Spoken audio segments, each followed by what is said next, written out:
If you're worried about malicious links and attachments over email, this video is for you.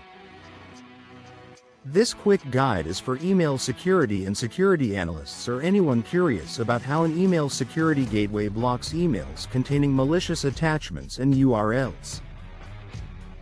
I'll show how Proofpoint's Attachment and URL Defense protects users.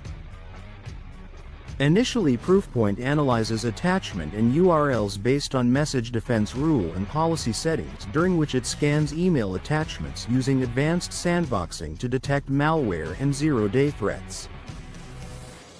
Attachments are classified based on size, type, and detonated in a Proofpoint secure environment to observe malicious behavior before delivery.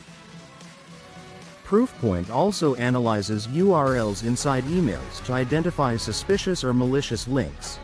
Proofpoint rewrites URLs in inbound emails so they point to a Proofpoint-controlled redirection URL, usually known as URL Defense URL. If a threat is detected, Proofpoint automatically blocks or quarantines the message. With time-of-click protection, URLs are rechecked when users click them, even after the email is delivered. This ensures users remain protected, even if threats appear after delivery. In the next video, we'll cover reporting in Proofpoint.